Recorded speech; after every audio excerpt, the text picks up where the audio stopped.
Hello students, welcome to Makant classes. Students, real number की series को आगे कंटिन्यू करते हैं। बेटा, आज की हमारी लास्ट क्लास रहेगी। नो डाउट मैंने कल की क्लास में भी ये बात बोली थी कि आज की लास्ट क्लास रहेगी, लेकिन वो क्लास थोड़ी सी लेंथी हो रही थी तो कल हम इसको कंप्लीट नहीं कर पाए थे। बट आज आपके सामने जो क्वेश्चन दिखाई दे रहे हैं ये लास्ट क्वेश्चन है इसके, तो इसलिए आज ये 101% कंप्लीट हो जाएगा ये चैप्टर। ठीक है, तो आगे हम फिर सेकंड चैप्टर स्टार्ट कर लेंगे, या फिर आपको कोई चैप्टर पहले पढ़ना हो तो वो बता देना। क्लियर है? चलिए आज की क्लास को स्टार्ट करते हैं। तो देखो, रियल नंबर की हम सीरीज में बहुत सारी चीज़ें बहुत सारे कंसेप्ट क्लियर कर चुके हैं। लास्ट जो कंसेप्ट हमारा चल रहा था कि अंडर रूट के अंदर जो नंबर दे रखे हैं उनको इरेशनल प्रूफ कैसे करते हैं, तो उसी सीक्वेंस में हमारे सामने कुछ क्वेश्चन दे रखे हैं। तो आज हम एक्सरसाइज 1.2 को सॉल्व करने वाले हैं। क्लियर है? तो देखो, क्वेश्चन नंबर फर्स्ट इसमें क्या बोला है, prove that under root 5 is irrational number. ठीक है, अंडर रूट 5 को आपको अपरिमेय सिद्ध करना है। और ये क्वेश्चन हम बहुत कर चुके हैं। अंडर रूट 2 हमने कर लिया, अंडर रूट 3 हमने कर लिया, ऐसे ही अंडर रूट 5 है, अंडर रूट 7, अंडर रूट 11, कोई भी नंबर आपको दे रखा हो सारे हम ऐसे कैसे कर सकते हैं। क्लियर है? ओके, तो देखो इसको सॉल्व करने के लिए आपको पता है कौन सा मेथड यूज करते हैं हम, कंट्राडिक्शन मेथड यूज करते हैं। तो कंट्राडिक्शन मेथड के लिए इसको रेशनल प्रूफ करना है तो हम मानेंगे क्या, इसको रेशनल। ठीक है, तो हम मान सकते हैं, देखो let's under root 5 is rational number. और अगर मैंने ये कहा कि अंडर रूट 5 रेशनल नंबर है तो फिर मैं कह सकता हूं कि under root 5 equals to a upon b। Sorry, b not equals to 0, a and b are coprime number. ठीक है, हमने ये मान लिया कि under root 5 equals to a, under root 5 क्या है, रेशनल नंबर है, यानी परिमेय संख्या है। तो under root 5 equals to a upon b, परिभाषा से डेफिनेशन यही होती है ना रेशनल नंबर की, जैसे पी बाई क्यू फॉर्म में लिखा जा सके, पी बाई क्यू या ए बाई बी, बात तो एक ही है। तो ए बाई बी फॉर्म में लिख दिया, और b not equals to 0, a and b दोनों क्या है, को प्राइम नंबर है। ठीक, ओके। उसके बाद में हमें क्या करना है बेटा, हमें दोनों तरफ स्क्वायर कर देना है। ठीक है, स्क्वायर बोथ साइड। तो दोनों तरफ जैसे ही हम स्क्वायर करेंगे तो बेटा ये हो जाएगा, देखो अंडर रूट 5 का square equals to a upon b का होल स्क्वायर। तो देखो अंडर रूट 5 का स्क्वायर करेंगे तो ये तो हो जाएगा 5 equals to a square upon b square. अब क्या करेंगे, ट्रांसपोजिशन से b square equals to a square upon 5, जैसे हम पहले करते हैं ना, सेम सारे स्टेप सेम चलेंगे। बी स्क्वायर को यहाँ ले आए और 5 को उधर ले गए। अब यहाँ पर वो वाली थ्योरम यूज करेंगे कि अगर 5 ए स्क्वायर को डिवाइड करता है तो 5 ए को भी डिवाइड करेगा। ठीक है, तो यहाँ पर लिख सकते हो 5 डिवाइड्स ए स्क्वायर, देयरफॉर 5 डिवाइड्स ए। अगर 5 ए स्क्वायर को डिवाइड करता है तो 5 ए को भी डिवाइड करेगा। अब कितनी बार करेगा वो हमें नहीं पता, लेकिन करेगा। ठीक है, तो हम ऐसे मान लेते हैं कि let's a upon 5 equals to c। मतलब क्या हुआ, मतलब ये है कि a को 5 डिवाइड करेगा, वो कितनी बार करेगा वो हमें नहीं पता तो हमने क्या मान लिया, c। ठीक है, तो इसलिए यहां से हम कह सकते हैं a equals to 5c। a की वैल्यू यहाँ पर 5 डिवाइड में था तो मल्टीप्लाई में चला गया, तो a इक्वल्स टू कितना आ गया बेटा, 5c आ गया। अब a की ये वाली वैल्यू हमें पुट करनी है कहां पर, इक्वेशन नंबर 1 में। ठीक है, इक्वेशन नंबर 1 में ये वैल्यू पुट करो, तो यहां लिख सकते हैं put value of a in equation 1। Equation 1 में आप a की वैल्यू पुट करोगे तो देखो ये हो जाएगा b square equals to a square, तो a की जगह क्या रखेंगे, 5c, तो 5c का होल स्क्वायर अपॉन में क्या है, 5। ठीक है, ए स्क्वायर की जगह रखा 5c, तो ए की जगह रखा 5c, तो ए स्क्वायर मतलब 5c का होल स्क्वायर और अपॉन में 5 है। तो देखो 5c का होल स्क्वायर आप करोगे, 5 का स्क्वायर 25 और c का c स्क्वायर और अपॉन में 5 है। देखो 5 से 25 कैंसिल हो गया बेटा 5 टाइम्स, मतलब यहां से आ गया b square equals to 5c square. अब ये 5 मल्टीप्लाई में है तो इधर किस में चला जाएगा, डिवाइड में चला जाएगा। तो देखो सी स्क्वायर इक्वल्स टू क्या जाएगा बेटा, बी स्क्वायर अपॉन 5। ये 5 मल्टीप्लाई में था तो इधर डिवाइड में आ गया। अब वापस यहाँ पर थ्योरम लगाओ। अभी आपके दिमाग में एक चीज चल रही होगी कि सर आप कभी तो मल्टीप्लाई में भेज रहे हो, कभी डिवाइड में भेज रहे हो, हमें कैसे पता चलेगा कि हमें क्या करना है, कहाँ भेजना है। तो बेटा आप हमेशा एक चीज ध्यान रखो कि आपको A square upon the number and B square upon the number वाली फॉर्म में लेके आना है। अब वो आप कैसे लेके आओगे, वो आप कैसे भी लेके आ सकते हो, वो चॉइस आपकी है, ठीक है। आपको ये थ्योरम यूज करनी है ये वाली कि अगर p एक प्राइम नंबर है और p a स्क्वायर को डिवाइड करता है तो p a को भी डिवाइड करेगा। तो इस थ्योरम को यूज करने के लिए आप क्या करोगे कि पहले a स्क्वायर अपॉन नंबर लेके आओगे और फिर b स्क्वायर अपॉन नंबर लेके आओगे। और उसके लिए आपको जो कुछ करना पड़े वो करो, ठीक है। ओके, तो देखो यहाँ पर वापस वो थ्योरम आप यूज करोगे, और जब वो थ्योरम यूज करोगे तो आप लिख सकते हो कि 5 divides b square, therefore 5 divides b, 5 divides b। अब देखो बेटा यहाँ पर कंट्राडिक्शन आ चुका है, कहाँ आ चुका है, देखो यहाँ पर हम क्या बोल रहे हैं 5 डिवाइड्स a, यहाँ हम क्या बोल रहे हैं 5 डिवाइड्स b, और यहाँ हमने क्या बोला a and b are coprime number, तीनों मिलकर कंट्राडिक्शन आ चुका है। यहाँ तो हम बोल रहे हैं कि को प्राइम है, को प्राइम में अब क्या होता है 1 के अलावा कोई कॉमन फैक्टर नहीं होता है, और यहाँ पर हम बोल रहे हैं 5 डिवाइड से, इसका मतलब 5 इसका फैक्टर है a का, यहाँ बोल रहे हैं 5 डिवाइड से b मतलब 5 b का भी फैक्टर है। अब 5 a और b दोनों का फैक्टर है, यहाँ बोल रहे हैं 1 के अलावा कोई फैक्टर ही नहीं है, तो कंट्राडिक्शन आ चुका है, ठीक है। तो अब कंट्राडिक्शन क्यों आया, हमारे गलत अजम्पशंस की वजह से। और गलत अजम्पशंस क्या था कि √5 क्या है, रेशनल नंबर है। तो फिर सही अजम्पशन क्या होगा कि √5 क्या होगा, इरेशनल नंबर होगा। तो ये कंट्राडिक्शन मेथड होता है, ठीक है। तो यहाँ पर आप लिख सकते हो since A and B are co-prime, but at least 5 is a common factor of A and B। अब आगे लिख सकते हो बेटा this contradiction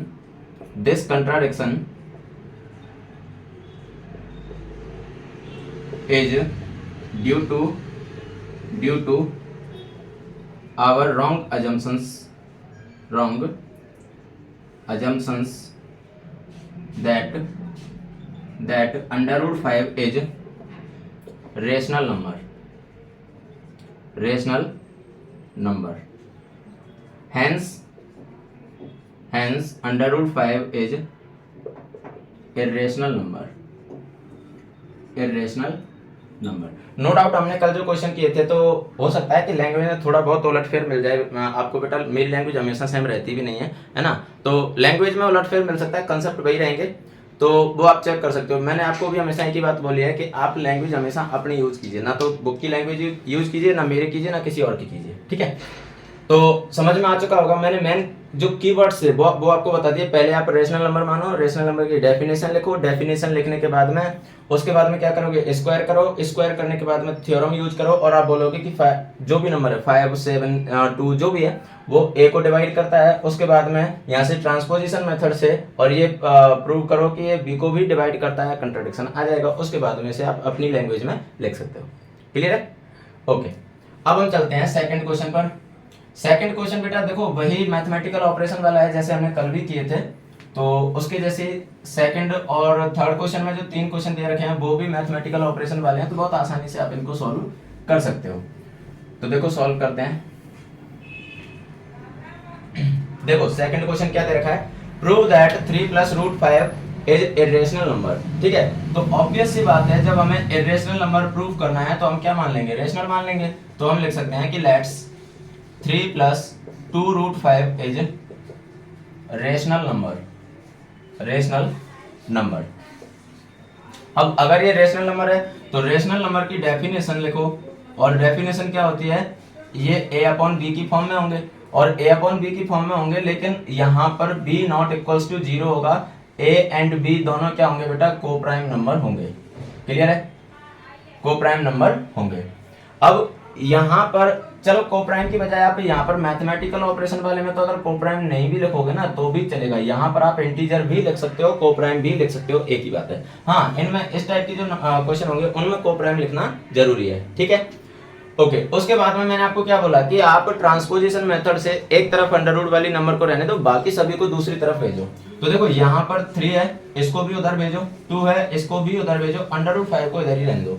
तो देखो ये हो जाएगा बेटा 2 under root 5 equals to a upon b, और ये 3 प्लस में इधर तो उधर जाएगा, तो किस में होगा, माइनस में।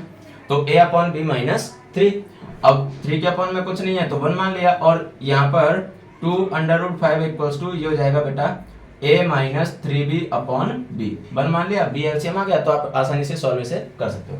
अब यहाँ पर देखो 2 क्या हो रहा है, मल्टीप्लाई हो रहा है। अब 2 मल्टीप्लाई हो रहा है तो इधर किस में जाएगा, डिवाइड में जाएगा। तो under root 5 equals to a minus 3b upon 2b, 2 divide में चला गया। अब आप एक चीज समझो, यहाँ पर हमने क्या माना है कि a और b दोनों क्या है, इंटीजर है। यहाँ पर a minus 3b upon 2b, ये अगर मैं इसे कंप्लीटली मिला दूं तो क्या बनेगा, रेशनल नंबर बनेगा। क्यों बनेगा, देखो a इंटीजर है और b इंटीजर है, तो 3b क्या हो गया, इंटीजर हो गया। फिर इंटीजर माइनस इंटीजर वो भी क्या होता है, इंटीजर होता है, क्योंकि क्लोजर प्रॉपर्टीज में अप्लाई होती है माइनस में, ठीक है। और अपॉन में 2b, तो अपॉन में 2b है, ये भी इंटीजर है, तो इंटीजर अपॉन इंटीजर यानी ये क्या हो गया बेटा, रेशनल नंबर हो चुका है, ठीक है। तो आप लिख सकते हो कि for integer a and b, for integer a and b, a minus 3b upon 2b is rational, but under root 5 is irrational number, irrational। आगे लिख सकते हो we know that irrational never equals to rational, clear है, irrational never equals to rational। तो अब ये कभी equal नहीं हो सकते, जबकि यहां पर इक्वल आ रहा है। अब इक्वल आ रहा है मतलब कंट्राडिक्शन है, तो this contradiction is due to our wrong assumptions, this contradiction is due to our wrong assumptions that 3 plus 2 root 5 is rational, hence 3 plus 2 root 5 is irrational number, clear है। तो आई होप कि ये question भी आपका clear हो चुका होगा। चलिए अब हम चलते हैं बेटा लास्ट क्वेश्चन की तरफ, और इसका जो लास्ट क्वेश्चन है थर्ड, वो आपके सामने दे रखा है, और थर्ड क्वेश्चन में भी इसी टाइप के क्वेश्चन है और 3 अलग अलग क्वेश्चन दे रखे हैं। तो सेम इसके जैसा ही होगा, जैसा हमने ये सेकंड क्वेश्चन किया है इसके जैसा ही थर्ड हो जाएगा इसका। तो देखो इसको तो मैं अरेंज कर देता हूँ और उसके बाद में इसको सॉल्व करते हैं। तो देखो सबसे पहले आपको दे रखा है 1 अपॉन अंडर रूट 2। अब 1 अपॉन अंडर रूट 2 को जब आपको सॉल्व करना है तो देखो इसको सॉल्व करने के लिए भी आप सेम प्रोसेस यूज करोगे। थर्ड का फर्स्ट देखो, तो let's 1 upon under root 2 is rational number.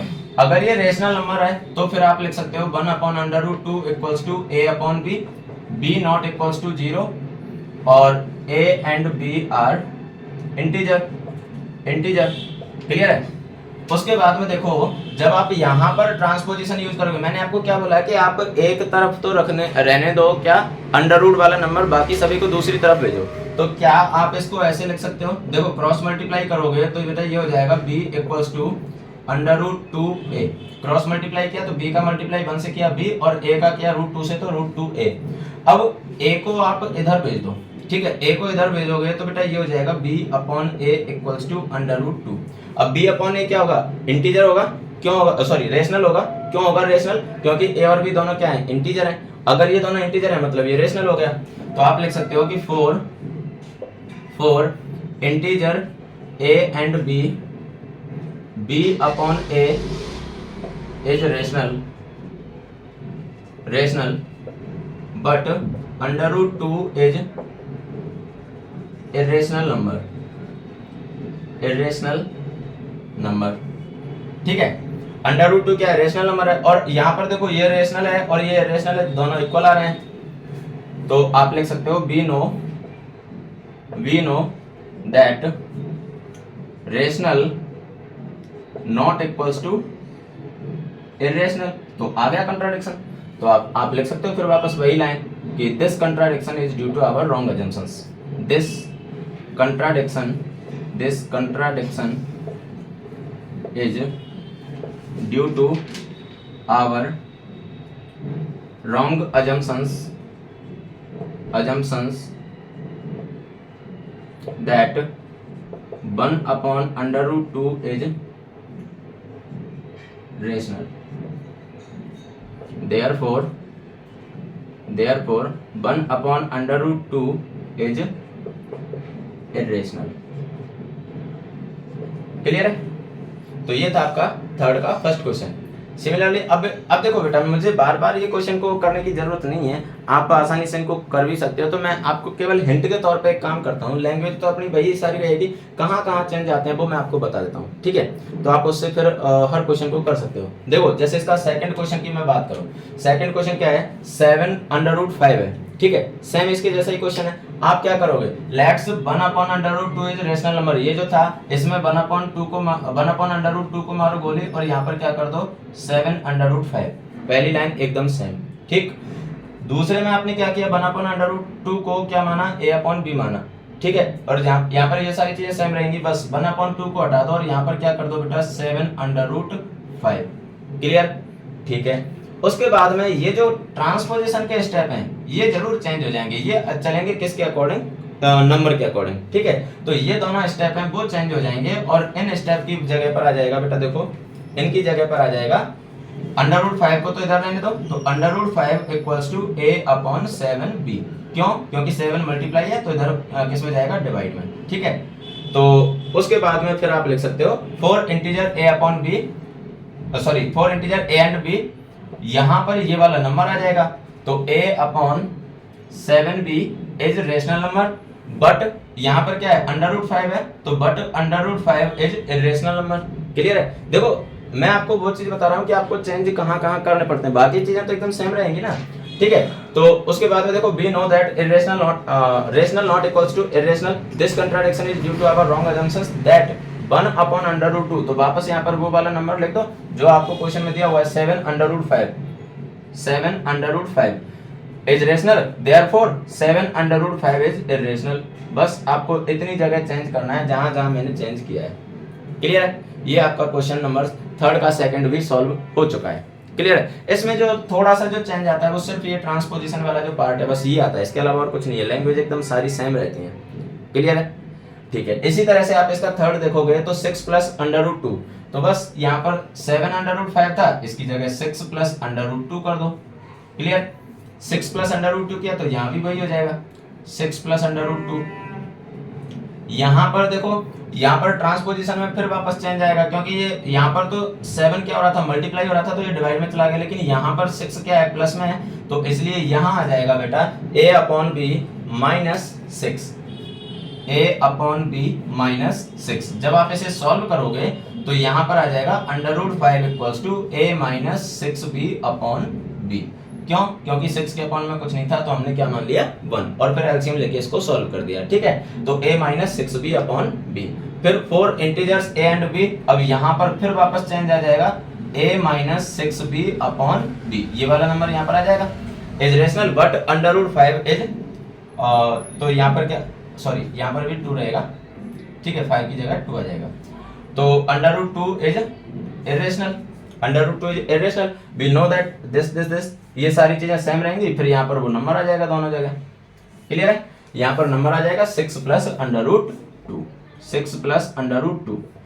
मैं चाहता तो ये दोनों क्वेश्चन वापस पूरी लैंग्वेज के साथ में करवा के और अपने वीडियो की ड्यूरेशन बढ़ा सकता था, लेकिन बेटा मुझे वो काम नहीं करना है, मुझे आपके टाइम को ध्यान में रखना है। ठीक है, तो ये आप आसानी से इनको सॉल्व कर सकते हो, एकदम सेम पैटर्न पर क्वेश्चन थे। इवन इस एक्सरसाइज को मुझे सॉल्व करवाने की भी जरूरत नहीं थी, लेकिन मुझे लगा कि कहीं किसी बच्चे को किसी पर्टिकुलर क्वेश्चन में प्रॉब्लम आ जाए, तो इसलिए मैं सारे क्वेश्चन एक बार करवा देता हूँ। ठीक है, तो चलिए आज की एक्सरसाइज यहाँ पर होती है खत्म, और आज का चैप्टर भी यहाँ पर होता है खत्म। तो बेटा कल हम बेसिकली हम सेकंड चैप्टर स्टार्ट करने वाले हैं, लेकिन आपको अगर कोई चैप्टर पहले पढ़ना हो तो आप बता सकते हो। ठीक है, बाकी तो फिर आप अगर कमेंट बॉक्स में कमेंट करोगे तो हम वो चैप्टर ले लेंगे, अदरवाइज तो सेकंड चैप्टर फिर कंटिन्यू करेंगे। ठीक है, चलिए तो आज की क्लास को खत्म करते हैं और मिलते हैं कल की क्लास में एक नए जोश, नई जुनून, नई एनर्जी, नए चैप्टर के साथ में।